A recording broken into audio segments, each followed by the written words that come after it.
ओम श्री हनुमते नमः। आप सभी का आपके अपनी चैनल आध्यात्मिक सागर में बहुत बहुत स्वागत है। आज मंगलवार को सुनिए हनुमान जी की कथा। एक नगर में एक वृद्धा रहती थी। उसका एक ही पुत्र था। उस वृद्धा की हनुमान जी पर बहुत गहरी आस्था थी। वह हर मंगलवार का व्रत रखती थी और हनुमान जी की पूजा आराधना करती थी। एक बार हनुमान जी ने अपनी भक्तिनी उस वृद्ध महिला की श्रद्धा का परीक्षण करने का विचार किया। हनुमान जी साधु का वेश धारण कर वृद्धा के घर गए और पुकारने लगे कि है कोई हनुमान भक्त जो हमारी इच्छा पूर्ण करे। तब आवाज उस वृद्धा के कान में पड़ी। पुकार सुनकर वृद्धा जल्दी से बाहर आई और साधु को प्रणाम कर बोली, आज्ञा महाराज। हनुमान वेशधारी साधु बोले, मैं भूखा हूँ, भोजन करूँगा, तुम थोड़ी सी जमीन लीप दो। वृद्धा दुविधा में पड़ गई। अंततः हाथ जोड़कर बोली, महाराज, लीपने और मिट्टी खोदने के अतिरिक्त आप कोई दूसरी आज्ञा दें, मैं अवश्य पूर्ण करूंगी। साधु ने 3 बार प्रतिज्ञा कराने के बाद कहा, तू अपने बेटे को बुला, मैं उसकी पीठ पर आग जलाकर भोजन बनाऊंगा। यह सुनकर वृद्धा घबरा गई, परंतु वह प्रतिज्ञाबद्ध थी। उसने अपने पुत्र को बुलाकर साधु को सौंप दिया। साधु वेशधारी हनुमान जी ने वृद्धा के हाथों से ही उसके पुत्र को पेट के बल लेटाया और उसकी पीठ पर आग लगवा दी। आग जलाकर दुखी मन से वृद्धा अपने घर में चली गई। इधर भोजन बनाकर साधु ने वृद्धा को बुलाकर कहा कि उनका भोजन बन गया है, तुम अपने पुत्र को पुकारो ताकि वह भी आकर भोग लगा ले। इस पर वृद्धा बोली, उसका नाम लेकर मुझे और कष्ट न दें। लेकिन जब साधु महाराज नहीं माने तो वृद्धा ने अपने पुत्र को आवाज लगाई। वह अपनी माँ के पास आ गया और अपने पुत्र को जीवित देखकर वृद्धा को बहुत आश्चर्य हुआ। वह साधु के चरणों में गिर पड़ी। तब हनुमान जी अपने वास्तविक रूप में प्रकट हुए और वृद्धा को भक्ति का आशीर्वाद दिया। तो प्रेम से बोले, शंकर भगवान की जय हो, बजरंग बली की जय हो। आइए सुनते हैं मंगलवार व्रत की पौराणिक कथा। एक बार नैमिषारण्य तीर्थ में 80,000 मुनि एकत्र होकर पुराणों के ज्ञाता श्री सूत जी से पूछने लगे, हे महामुनि, आपने हमें अनेक पुराणों की कथा सुनाई है। अब कृपा करके हमें ऐसा व्रत और कथा बताएं जिसके करने से संतान की प्राप्ति हो तथा मनुष्यों को रोग, शोक, अग्नि, सर्व दुख आदि का भय दूर हो, क्योंकि कलयुग में सभी जीवों की आयु बहुत कम है। फिर इस पर उन्हें रोग, चिंता के कष्ट लगे रहेंगे तो फिर वह श्री हरि चरणों में अपना ध्यान कैसे लगा सकेंगे। श्री सूत जी बोले, हे मुनियों, आपने लोक कल्याण के लिए बहुत ही उत्तम बात पूछी है। एक बार युधिष्ठिर ने भगवान श्री कृष्ण से लोक कल्याण के लिए यही प्रश्न किया था। भगवान श्री कृष्ण और युधिष्ठिर का संवाद तुम्हारे सामने कहता हूँ, ध्यान पूर्वक सुनो। एक समय पांडवों की सभा में श्री कृष्ण जी बैठे हुए थे। तब युधिष्ठिर ने भगवान श्री कृष्ण से प्रश्न किया, हे प्रभु, नंद नंद, गोविंद, आपने मेरे लिए अनेकों कथाएं सुनाई हैं। आज आप कृपा करके ऐसा व्रत या कथा सुनाएं जिसके करने से मनुष्य को रोग, चिंता का भय समाप्त हो और उसको पुत्र की प्राप्ति हो। हे प्रभु, बिना पुत्र जीवन व्यर्थ है।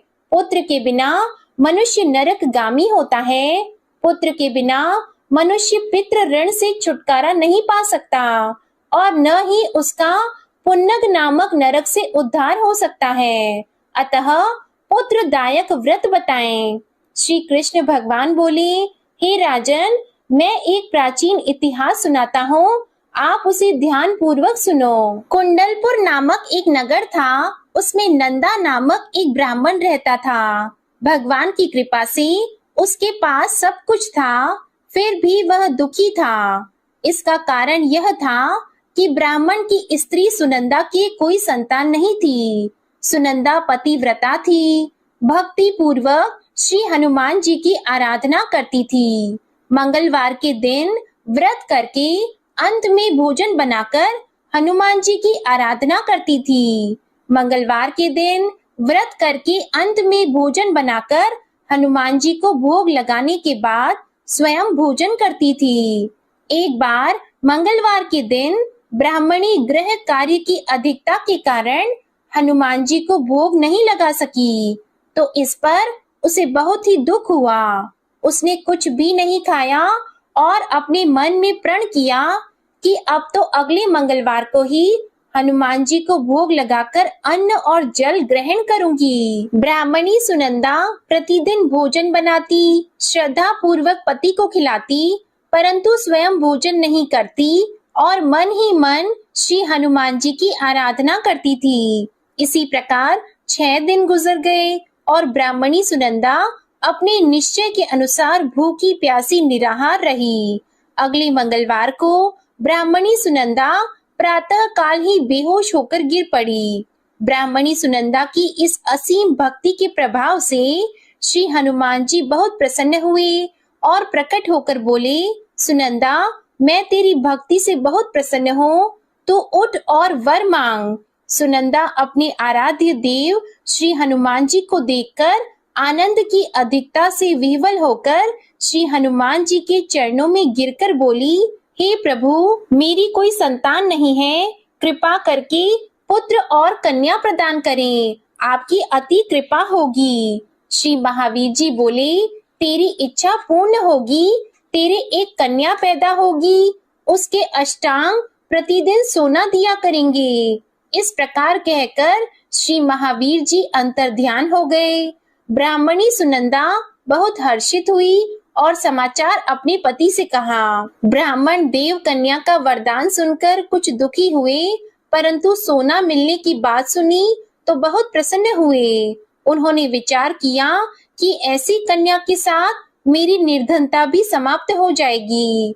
श्री हनुमान जी की कृपा से वह ब्राह्मणी गर्भवती हुई और 10वें महीने में उसे बहुत ही सुंदर पुत्री प्राप्त हुई। यह बच्ची अपने पिता के घर में ठीक उसी तरह से बढ़ने लगी जिस प्रकार शुक्ल पक्ष का चंद्रमा बढ़ता है।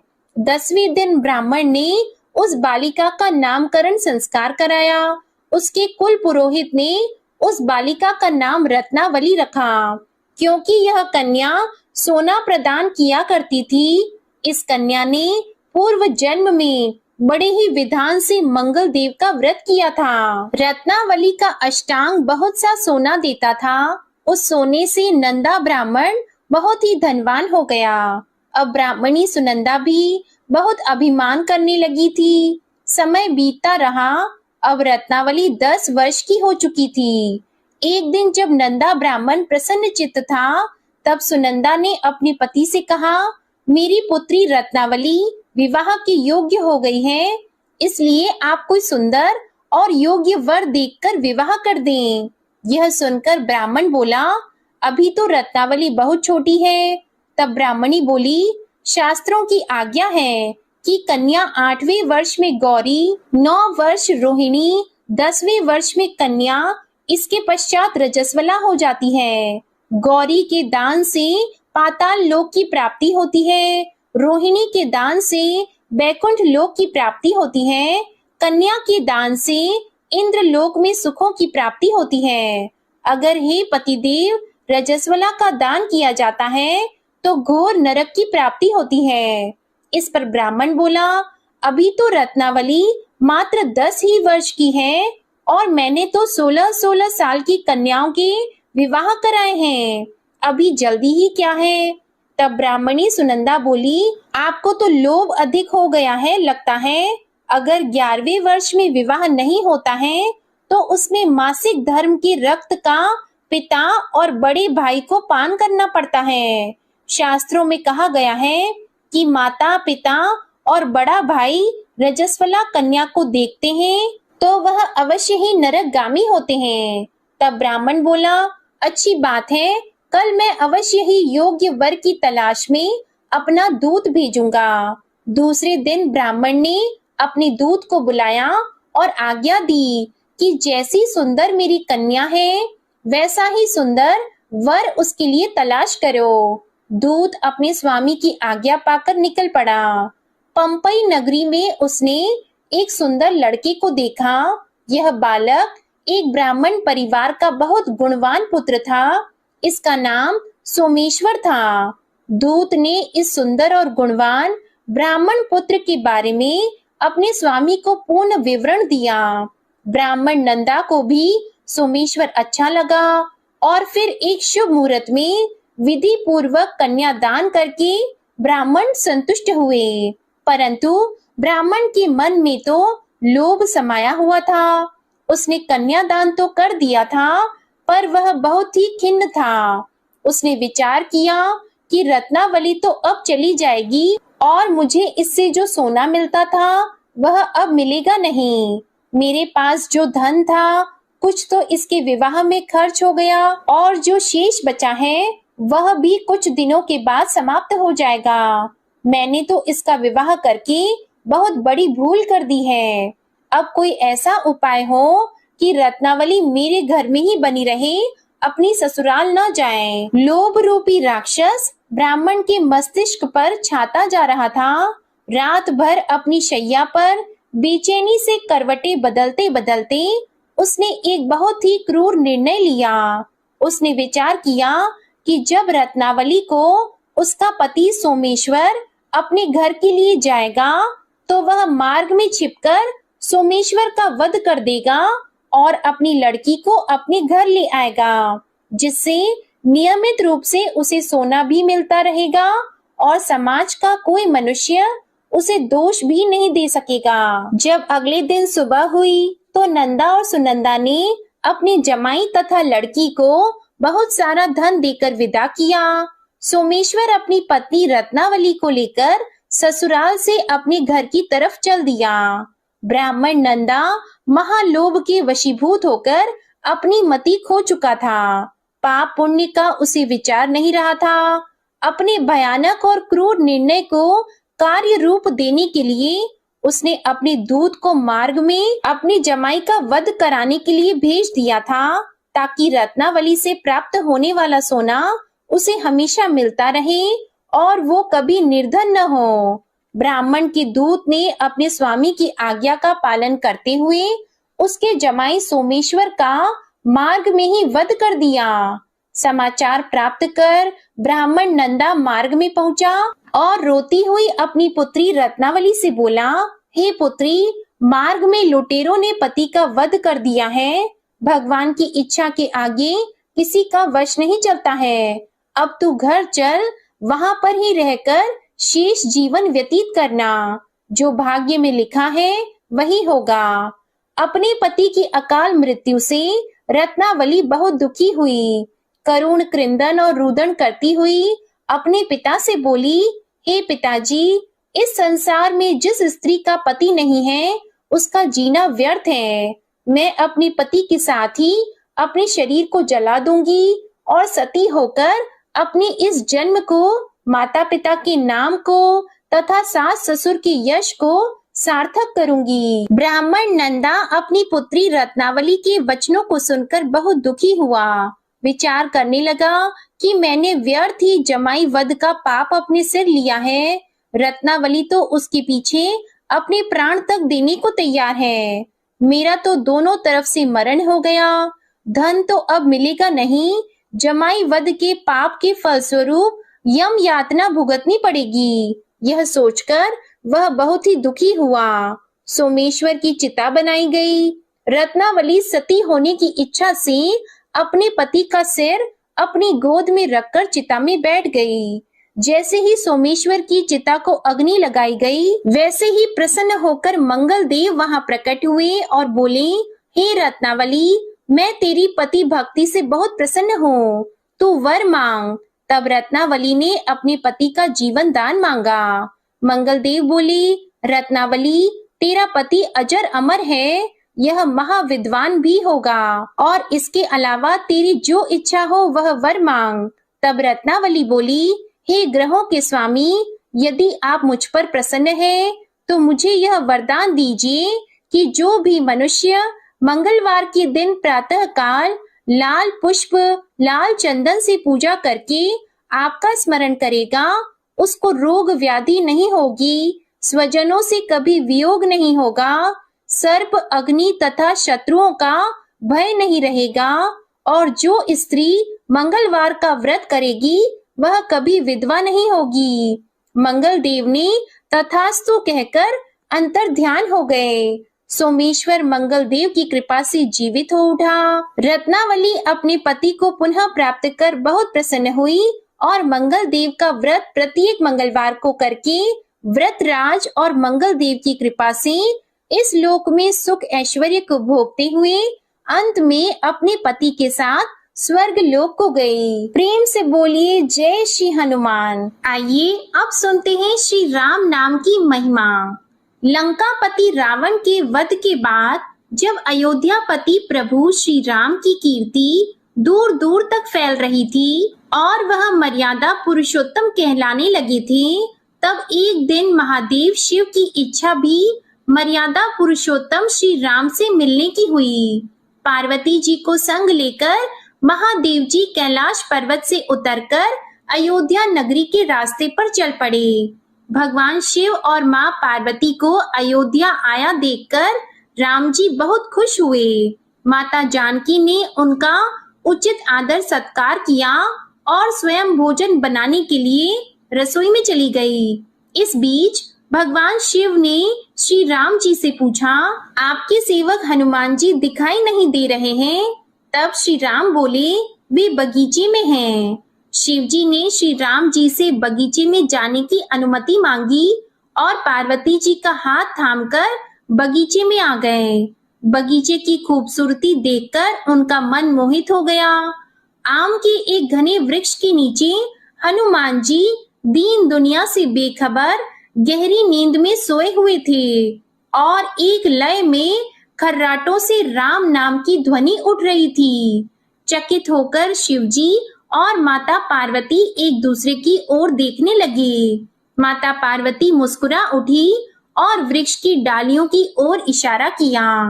राम नाम सुनकर पेड़ की डालियां भी झूमने लगी थी और इनके बीच से भी राम नाम उच्चारित हो रहा था। शिवजी इस राम नाम की धुन में मस्त मगन होकर खुद भी राम राम कहकर नाचने लगे। माता पार्वती जी ने भी अपने पति का अनुसरण किया और अपने कोमल पैर थिरकाने लगी। शिवजी और माता पार्वती जी के नृत्य से ऐसी झनकार उठी कि स्वर्ग लोक के देवता गण भी आकर्षित होकर बगीचे में आ गए और राम नाम की धुन में सभी मस्त हो गए। माता जानकी भोजन तैयार करके प्रतीक्षा कर रही थी, परंतु संध्या घिरने पर भी अतिथि नहीं पधारे। तब अपने देवर लक्ष्मण जी को बगीचे में भेजा। लक्ष्मण जी तो स्वयं को श्री राम का सेवक ही मानते थे, इसलिए बगीचे में आकर जब उन्होंने धरती पर स्वर्ग का नजारा देखा तो स्वयं भी राम नाम की धुन में झूम उठे। महल में माता जानकी जी परेशान हो रही थी कि अभी तक भोजन ग्रहण करने कोई भी क्यों नहीं आया। उन्होंने श्री राम जी से कहा, भोजन ठंडा हो रहा है, चलिए हम ही जाकर बगीचे में से सभी को ले आएं। तब जब राम जी बगीचे में गए तो वहां राम नाम की धूम मची हुई थी। हनुमान जी गहरी नींद में सोए हुए थे और उनके खर्राटों से अभी तक राम नाम ही निकल रहा था। श्री राम भाव विह्वल हो उठे। राम जी ने हनुमान जी को नींद से जगाया और प्रेम से उनकी तरफ निहारने लगे। हनुमान जी प्रभु को आया देखकर शीघ्रता से उठकर खड़े हो गए। नृत्य की सभा भंग हो गई। शिव जी खुले कंठ से हनुमान जी की राम भक्ति की सराहना करने लगे। हनुमान जी सकुचाए लेकिन मन ही मन खुश हो रहे थे। श्री सिया राम ने भोजन करने का आग्रह भगवान शिव जी से किया।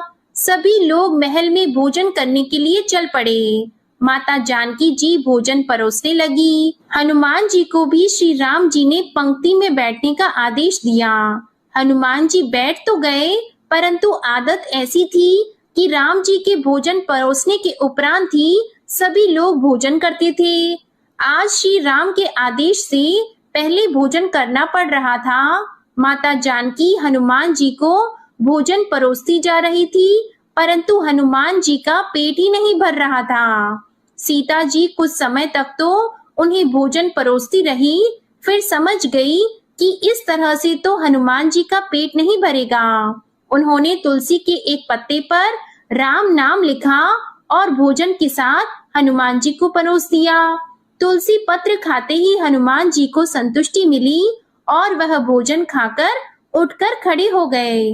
भगवान शिव शंकर ने प्रसन्न होकर हनुमान जी को आशीर्वाद दिया कि आपकी राम भक्ति युगों युगों तक याद की जाएगी और आप संकट मोचन के नाम से जाने जाएंगे। आइए अब सुनते हैं राम नाम की महिमा की दूसरी कहानी। महादेव जी को एक बार बिना कारण के किसी को प्रणाम करते देखकर पार्वती जी ने पूछा, आप किसको प्रणाम करते रहते हैं? तब शिव जी ने अपनी धर्म पत्नी पार्वती जी से कहा कि हे देवी, जो व्यक्ति एक बार राम कहता है उसे मैं 3 बार प्रणाम करता हूँ।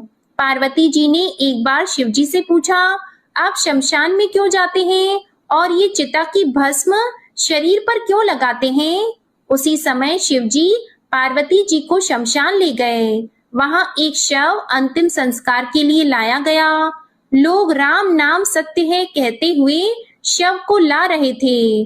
शिव जी ने कहा कि देखो पार्वती, इस शमशान की ओर जब लोग आते हैं तो राम नाम का स्मरण करते हुए आते हैं और इस शव के निमित्त से कई लोगों के मुख से मेरा अति प्रिय दिव्य राम नाम निकलता है। उसी को सुनने मैं शमशान में आता हूँ और इतने लोगों के मुख से राम नाम का जप करवाने में निमित्त बनने वाले इस शव का मैं सम्मान करता हूँ, प्रणाम करता हूँ और अग्नि में जलने के बाद उसकी भस्म को अपने शरीर पर लगा लेता हूँ।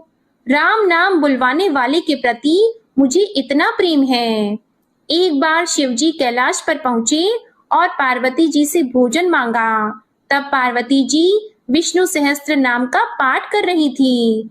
पार्वती जी ने कहा, अभी पाठ पूरा नहीं हुआ है, कृपया थोड़ी देर प्रतीक्षा कीजिए। तब शिव जी ने कहा कि इसमें तो समय और श्रम दोनों लगेंगे। संत लोग जिस तरह से सहस्त्र नाम को छोटा कर लेते हैं और नित्य जपते हैं, वैसा उपाय कर लो। तो पार्वती जी ने पूछा कि वो उपाय कैसे करते हैं, मैं सुनना चाहती हूँ। तो शिव जी ने बताया, केवल एक बार राम कह लो, तुम्हें सहस्त्र नाम भगवान के 1000 नाम लेने का फल मिल जाएगा। एक राम नाम 1000 दिव्य नामों के समान है। तब पार्वती जी ने वैसा ही किया। भगवान बोले, श्री राम राम रामेति रमे रामे मनोरमे सहस्त्र नाम तततुल्यम राम नाम वरानने।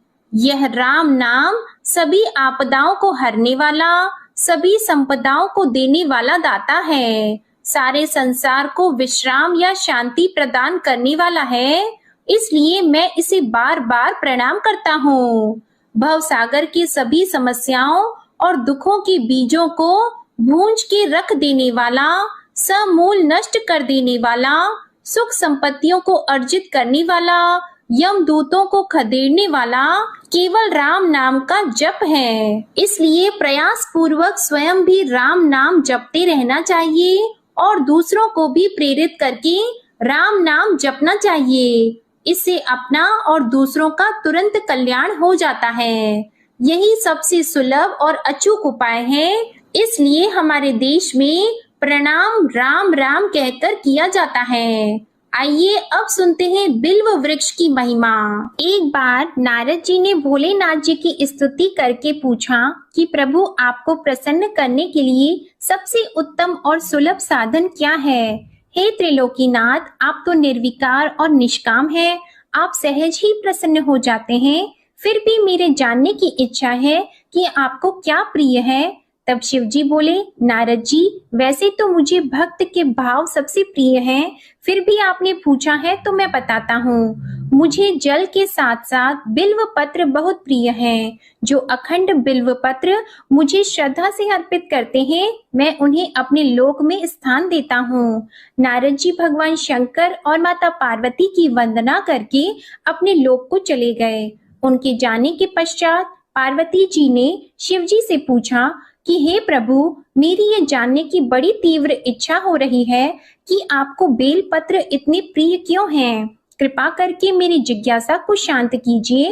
तब शिव जी बोले, हे शिवे, बिल्व के पत्ते मेरी जटा के समान हैं। उसका त्रिपत्र यानी 3 पत्ते ऋग्वेद, यजुर्वेद और सामवेद हैं। शाखाएं समस्त शास्त्र का स्वरूप है। बिल्व वृक्ष को आप पृथ्वी का कल्प वृक्ष समझें, जो ब्रह्मा, विष्णु और शिव स्वरूप है। हे पार्वती, स्वयं महालक्ष्मी जी ने शैल पर्वत पर बिल्व वृक्ष रूप में जन्म लिया था। इस कारण भी बेल का वृक्ष मेरे लिए अति प्रिय है। महालक्ष्मी जी ने बिल्व का रूप धरा, ये सुनकर पार्वती जी कौतूहल में पड़ गईं और पार्वती जी कौतूहल से उपजी जिज्ञासा को रोक न पाईं। उन्होंने पूछा, देवी लक्ष्मी ने आखिर बिल्व वृक्ष का रूप क्यों लिया? आप ये कथा विस्तार से कहें। तब भोलेनाथ ने देवी पार्वती जी को कथा सुनाना आरंभ किया। हे देवी, सतयुग में ज्योति रूप में मेरे अंश का रामेश्वर लिंग था। ब्रह्मा आदि देवों ने उसका विधिवत पूजन अर्चन किया था। इसका परिणाम ये हुआ कि मेरे अनुग्रह से वाणी देवी सबकी प्रिय हो गई। वे भगवान विष्णु को सतत प्रिय हो गई। मेरे प्रभाव से भगवान केशव के मन में वाग देवी के लिए जितनी प्रीति उत्पन्न हुई, वह स्वयं लक्ष्मी जी को नहीं भाई। लक्ष्मी देवी का श्री हरि के प्रति मन में कुछ दुराव पैदा हो गया। वह चिंतित और रुष्ट होकर चुपचाप परम उत्तम श्री शैल पर्वत पर चली गईं। वहां उन्होंने तप करने का निश्चय किया और उत्तम स्थान का चयन करने लगी। महालक्ष्मी ने उत्तम स्थान का निश्चय करके मेरे लिंग विग्रह की उग्र तपस्या प्रारंभ की। उनकी तपस्या कठोरतम होती जा रही थी। हे परमेश्वरी, कुछ समय के बाद महालक्ष्मी जी ने मेरे लिंग विग्रह से थोड़ा ऊर्ध्व में एक वृक्ष का रूप धारण कर लिया। अपने पत्तों और पुष्प द्वारा निरंतर मेरा पूजन करने लगी। इस तरह महालक्ष्मी जी ने लाखों वर्षों तक घोर आराधना की। अंततः उन्हें मेरा अनुग्रह प्राप्त हुआ। मैं वहां प्रकट हुआ और देवी से इस घोर तप की आकांक्षा पूछकर वर देने को तैयार हुआ।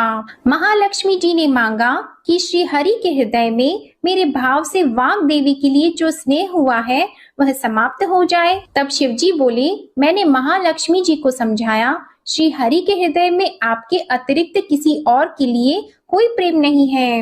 वाग देवी के प्रति उनका प्रेम नहीं अपितु श्रद्धा है। यह सुनकर लक्ष्मी जी प्रसन्न हो गईं और पुनः श्री विष्णु के हृदय में स्थित होकर निरंतर उनके साथ विहार करने लगी। हे पार्वती, महालक्ष्मी के हृदय का एक बड़ा विकार इस प्रकार दूर हो गया। इस कारण हरिप्रिया उसी वृक्ष रूप में सर्वदा अतिशय भक्ति से भरकर यत्न पूर्वक मेरी पूजा करने लगी। हे पार्वती, इसी कारण विश्व का वृक्ष, उसके पत्ते, फल, फूल आदि मुझे बहुत प्रिय हैं। मैं निर्जन स्थान में बिल्व वृक्ष का आश्रय लेकर रहता हूँ। बेल वृक्ष को सदा सर्व तीर्थ में एवं सर्व देवमय मानना चाहिए। बिल्व पत्र, बिल्व फूल, बिल्व वृक्ष अथवा बिल्व काष्ठ के चंदन से जो मेरा पूजन करता है वह भक्त मेरा अति प्रिय है। बिल्व वृक्ष को शिव के समान ही समझो। वह मेरा शरीर है जो बिल्व पर चंदन से मेरा नाम अंकित करके मुझे अर्पण करता है। मैं उसे सभी पापों से मुक्त करके अपने लोक में स्थान देता हूँ। हे देवी, उस व्यक्ति को स्वयं लक्ष्मी जी भी नमस्कार करती है जो मेरा पूजन करते हैं। जो बिल्व मूल में प्राण छोड़ता है उसको रुद्र देह प्राप्त होता है और ऐसे मनुष्य पर सदैव ही माता लक्ष्मी की कृपा रहती है और साथ ही साथ भगवान नारायण की कृपा भी उन पर सदैव बनी रहती है। प्रेम से बोलिए भगवान शिव और माता पार्वती की जय। आइए अब सुनते हैं मंगलवार को सुनी जाने वाली मंगला गौरी माता की पौराणिक कथा। कुरु देश में श्रुत कीर्ति नामक एक विद्वान, कीर्तिशाली, शत्रुओं का नाश करने वाला, 64 कलाओं का ज्ञाता तथा धनुर्विद्या में कुशल राजा हुआ था। पुत्र के अलावा अन्य सभी शुभ चीजें उस राजा के पास थी। इसलिए वह राजा संतान के विषय में अत्यंत चिंतित हुआ और जब ध्यान पूर्वक देवी की आराधना करने लगा, तब उसकी कठोर तपस्या से देवी प्रसन्न हो गई और उससे यह वचन बोली कि हे सुव्रत, वर मांगो। तब श्रुतकीर्ति बोला, हे देवी, यदि आप मुझ पर प्रसन्न हो तो मुझे सुंदर पुत्र दीजिए। हे देवी, आपकी कृपा से अन्य किसी भी वस्तु का अभाव नहीं है। तब उसका यह वचन सुनकर पवित्र मुस्कान वाली देवी ने कहा, राजन, तुमने अत्यंत दुर्लभ वर मांगा है, फिर भी कृपावश मैं तुम्हें अवश्य दूंगी। किंतु हे राजन, सुनिए, यदि परम गुण पुत्र चाहते हो तो वह केवल 16 वर्ष तक जीवित रहेगा, और यदि रूप तथा विद्या से पुत्र चाहते हो तो दीर्घ जीवी होगा।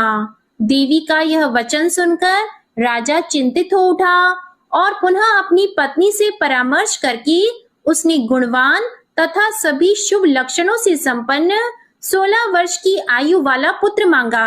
तब देवी ने भक्ति संपन्न राजा से कहा, हे नृपनंदन, मेरे मंदिर के द्वार पर आम का वृक्ष है, उसका एक फल लाकर मेरी आज्ञा से अपनी पत्नी को उसे भक्षण हेतु प्रदान करो, जिससे वह शीघ्र ही गर्भ धारण करेगी, इसमें संदेह नहीं है। प्रसन्न होकर राजा ने वैसा ही किया और उसकी पत्नी ने गर्भ धारण कर लिया। 10वें महीने में उसने देवतुल्य सुंदर पुत्र को जन्म दिया। तब हर्ष तथा शोक से युक्त राजा ने बालक का जात कर्म आदि संस्कार किया और शिव का स्मरण करते हुए उसका नाम चिरायु रखा। इसके बाद पुत्र के 16 वर्ष के होने पर पत्नी सहित राजा चिंता में पड़ गए और वे विचार करने लगी कि यह पुत्र बड़े कष्ट से प्राप्त हुआ है और मैं इसकी दुखद मृत्यु अपने ही सामने कैसे देख सकूंगा। ऐसा विचार करके राजा ने पुत्र को उसके मामा के साथ काशी भेज दिया। प्रस्थान के समय राजा की पत्नी ने अपने भाई से कहा कि आप मेरे पुत्र को काशी ले जाइए। मैंने भगवान मृत्युंजय से पूर्व में पुत्र के लिए प्रार्थना की थी और कहा था कि हे विश्वेश, आप जगतपति की यात्रा के लिए मैं उस पुत्र को अवश्य भेजूंगी। अतः आप मेरे पुत्र को आज ही ले जाइए और सावधानी पूर्वक इसकी रक्षा कीजिएगा। अपनी बहन की यह बात सुनकर भांजे के साथ वह चल पड़ा। कई दिनों तक चलते चलते वह आनंद नामक नगर में पहुंचा।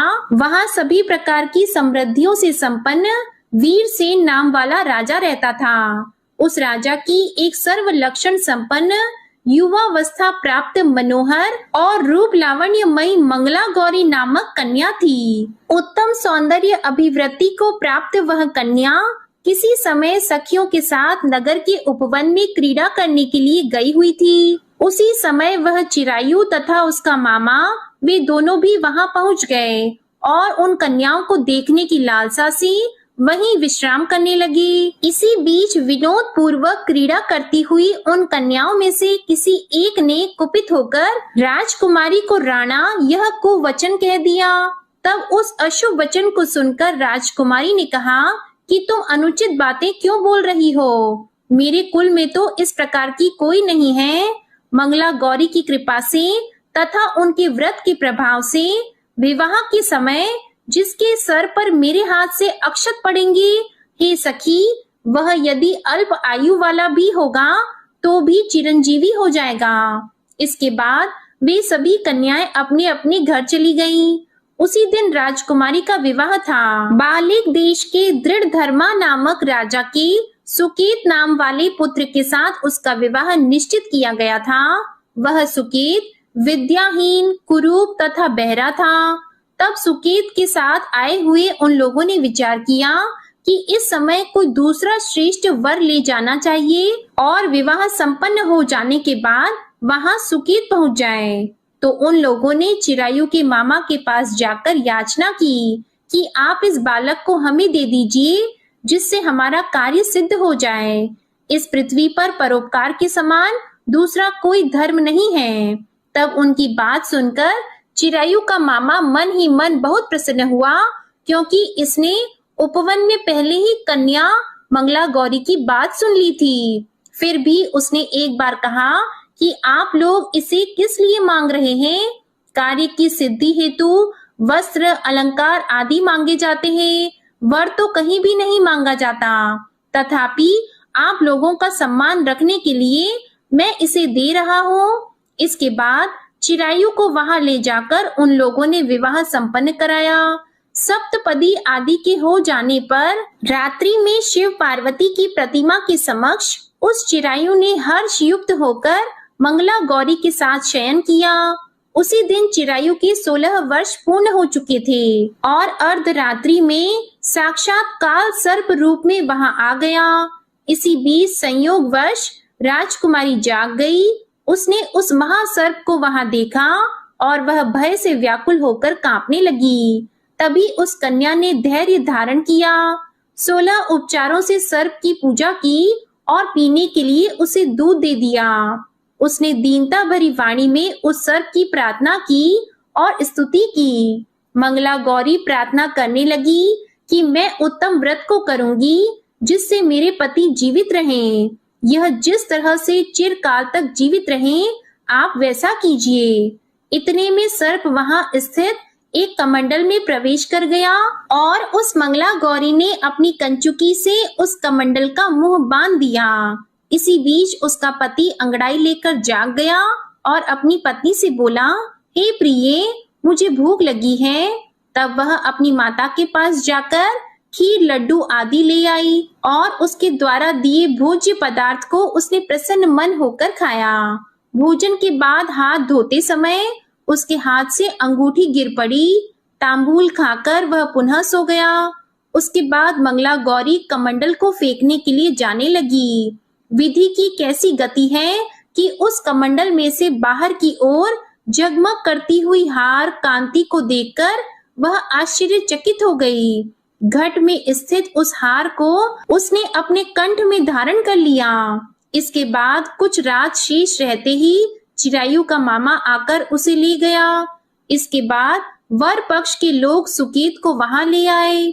उसे देखकर मंगला गौरी ने कहा कि यह मेरा पति नहीं है। तब उन सभी ने उससे कहा कि हे शुभे, तुम यह क्या बोल रही हो? यहाँ तुम्हारा कोई परिचायक हो तो उसे हम लोगों को बताओ। मंगला गौरी बोली, जिसने रात में 9 रत्नों से बनी अंगूठी दी है, उसकी अंगुली में इसे डालकर परिचायक निशानी देख ले।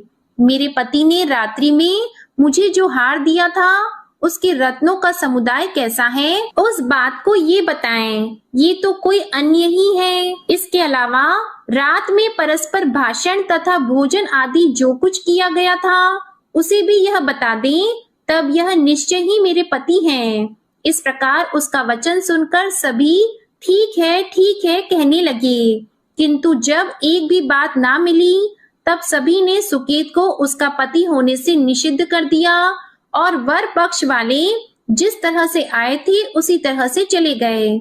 उसके बाद अपने वंश को बढ़ाने वाली महान यश से संपन्न तथा परम मनस्वी मंगला गौरी के पिता ने अन्न पान आदि का सत्र चलाया। उन्होंने वर पक्ष का वृतांत कानो कान सुन लिया कि स्वरूप से कुरूप होने के कारण लोगों के द्वारा किसी अन्य को वर के रूप में आदर पूर्वक लाया गया था। तब उन्होंने अपनी कन्या को पर्दे के भीतर बिठा दिया। उसके बाद 1 वर्ष बीतने पर यात्रा करके चिरायु अपने मामा के साथ यह देखने आया कि विवाह के बाद वहां क्या हुआ। तब भीतर से उसे देखकर वह मंगला गौरी अत्यंत प्रसन्न हुई और माता पिता से बोली कि मेरे पति आ गए हैं। तब राजा ने अपने स्वजनों को बुलाकर पूर्व में कहे गए सभी परिचायकों को निशानी को देकर मंद मुस्कान वाली अपनी कन्या चिरायु को सौंप दी। राजा ने शिष्ट जनों को साथ लेकर विवाह का उत्सव कराया। इसके बाद राजा वीरसेन ने वस्त्र, आभूषण आदि, सेना, घोड़े, रथ और अन्य भी बहुत सी सामग्रियां देकर उन्हें विदा किया। उसके बाद कुल को आनंदित करने वाला वह चिरायु पत्नी तथा मामा को साथ लेकर सेना के साथ अपने नगर पहुंचा। लोगों के मुख से उसे आया हुआ सुनकर उसके माता पिता को विश्वास नहीं हुआ। उन्होंने सोचा कि प्रारब्ध अन्यथा कैसे हो सकता है। इतने में वह अपने माता पिता के पास आ गया और स्नेह से परिपूर्ण वह चिरायु भक्ति पूर्वक उनके चरणों में गिर पड़ा। तब अपने पुत्र का मस्तक सूंघकर उन दोनों ने परम आनंद प्राप्त किया। पुत्र वधू मंगला गौरी ने भी सास ससुर को प्रणाम किया। तब सास उसे अपनी गोद में बिठाकर सारा वृतांत शीघ्रता पूर्वक पूछने लगी। हे महामुनि, तब पुत्र वधू ने भी मंगला गौरी के उत्तम व्रत महात्म्य तथा जो कुछ घटित हुआ था वह सब वृतांत बताया। जो कोई भी इसका श्रवण करता है या जो इसे कहता है उसके सभी मनोरथ पूर्ण हो जाते हैं, इसमें संदेह नहीं है। प्रेम से बोलिए मंगला गौरी माता की जय हो। आपको ये मंगलवार व्रत कथा अच्छी लगी हो तो वीडियो को लाइक करिएगा, शेयर करिएगा और चैनल को भी सब्सक्राइब करिएगा। इसी के साथ आज आप हमारे चैनल पर पौष मास महात्म्य की कथा भी जरूर सुनिएगा। जय श्री राम, जय हनुमान।